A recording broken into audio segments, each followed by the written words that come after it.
নমস্কাৰ বন্ধু বান্ধৱীসকল, বাল্মীকিৰ দ্বাৰা ৰচিত হিন্দু ধৰ্মৰ ৰামায়ণৰ বিষয়ে সকলোৱে জ্ঞাত। আজি আমি ৰামায়ণৰ কিছু ৰহস্যৰ বিষয়ে জানো বলক। আপোনালোকে চাই আছে KPP এণ্টাৰটেইনমেণ্ট। যদি আপোনালোকে এতিয়ালৈ চেনেলটো ছাবস্ক্ৰাইব কৰা নাই তেতিয়াহ'লে ছাবস্ক্ৰাইব কৰি ল'ব।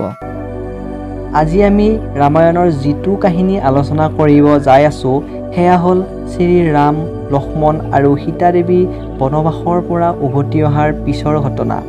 এয়া সেইটো সময় যেতিয়া শ্ৰীৰামে গম পাইছিল যে তেওঁ পিতৃ হ'বলৈ ওলাইছে। এই খবৰটো পাই গোটেই ৰাজমহলতেই সুখৰ ঢৌ উঠিছিল আৰু শ্ৰীৰামৰ লগতে ঘৰৰ সকলো সদস্যই অত্যন্ত সুখী হৈ পৰিছিল। কিন্তু এই সুখ দুখত পৰিৱৰ্তন হ'বলৈ বেছি দেৰি নাছিল। অতি সোনকালেই এই কথাটো সকলোৰে সন্মুখত আহিব ধৰিছিল যে সীতা দেৱী নিজৰ স্বামীৰ পৰা দূৰত লংকাত থাকি আহিছিল।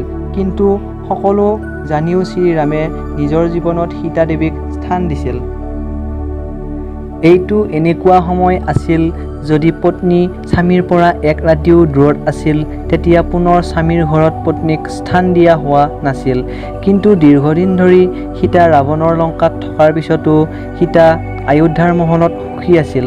তাকে দেখি অযোধ্যাৰ সকলো পত্নীয়ে নিজৰ স্বামীৰ বিৰোধিতা কৰিব ধৰিলে।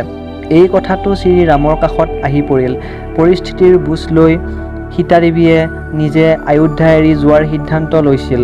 স্বয়ং লক্ষ্মণে সীতা দেৱীক জংঘলত থৈ আহিছিল আৰু য'ত ঋষি বাল্মীকিৰ দৰ্শন হৈছিল আৰু সীতাক নিজৰ আশ্ৰমলৈ লৈ গৈছিল। এইটো এনেকুৱা সময় আছিল যেতিয়া সীতা দেৱীক শ্ৰী ৰামৰ বেছি প্ৰয়োজন আছিল।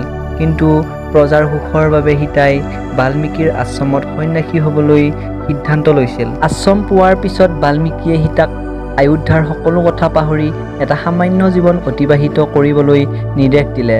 এনেকৈয়ে সময়বোৰ বাগৰি গ'ল আৰু সেইটো সময় বহুত কাষ চাপিছিল যেতিয়া সীতাই সন্তান জন্ম দিব হৈছিল। ইয়াৰ মাজত সীতাই অযোধ্যাৰ লগত কোনো সম্পৰ্ক স্থাপন কৰা নাছিল আৰু অযোধ্যাৰ পৰা আশ্ৰমলৈ কোনো খবৰ অহা নাছিল। ৰামায়ণৰ মতে শ্ৰীৰামে ৰাজ্যটো ভালদৰেই চম্ভালিছিল, কিন্তু সীতা যোৱাৰ পিছত ৰাম বহুত দুখত আছিল।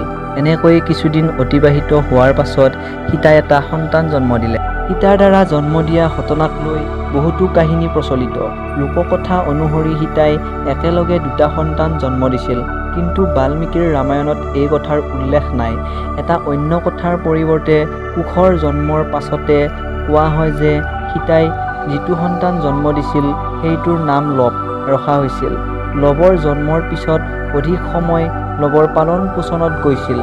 আশ্ৰমৰ অন্য সন্ন্যাসীয়েও লৱৰ ধ্যান ৰাখিছিল। এদিনাখন সীতাই আৱশ্যকীয় কিছু সামগ্ৰী আনিবলৈ জংঘলত যাব লগা হৈছিল। এটা অন্য কথা অনুসৰি সীতাই নদীত স্নান কৰিবলৈ গৈছিল, কিন্তু সীতাৰ এটা চিন্তা হৈছিল লৱক কেনেদৰে লৈ যাব। তেতিয়া সীতাই বাল্মীকিক কিবা কাম কৰি থকা দেখিছিল আৰু সীতাই বাল্মীকিক লৱৰ কিছু ধ্যান ৰাখিবলৈ কৈছিল। বাল্মীকিয়ে মূৰ দুপিয়াই বুলি কৈ লৱক কাষত বহিব দিলে, কিন্তু সীতা অকণমান আগবাঢ়ি পিছলৈ ঘূৰি চাই দেখে যে ঋষিয়ে ধ্যান কেৱল নিজৰ কামতহে দিছিল, লৱৰ ফালে বাল্মীকিয়ে চোৱাও নাছিল।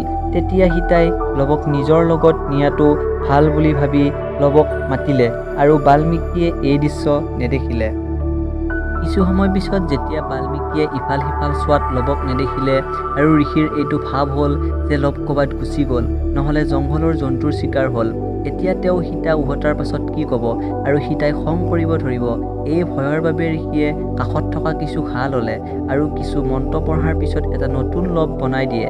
এইটো লৱ হুবহু আগৰ লৱৰ দৰেই আছিল আৰু ঋষিয়ে ভাবিলে সীতা উভতাৰ পিছত এইটো লৱকে উভতাই দিব আৰু এই ঘটনাটোৰ বিষয়ে সীতাক একোকেই নক'ব। কিছু সময় পিছত যেতিয়া সীতা আশ্ৰমলৈ উভতিছিল তেতিয়া বাল্মীকি আচৰিত হৈ পৰিছিল। সীতাৰ লগত লৱক দেখি ঋষিয়ে নিজৰ চকুৰ ওপৰতেই বিশ্বাস কৰিব পৰা নাছিল। সোধাৰ পিছত গম পালে যে সীতাই লৱক নিজৰ লগতেই লৈ গৈছিল। কিন্তু যেতিয়া সীতাই নতুন লৱক দেখিছিল অধিক সুখী হৈছিল আৰু ঘাঁহৰ পৰা জন্ম হোৱাৰ বাবে তেওঁৰ নাম কুশ ৰখা হ'ল আৰু সেইটোৱে শ্ৰী ৰাম আৰু সীতা দেৱীৰ দ্বিতীয় সন্তান ৰূপে জনা যায়।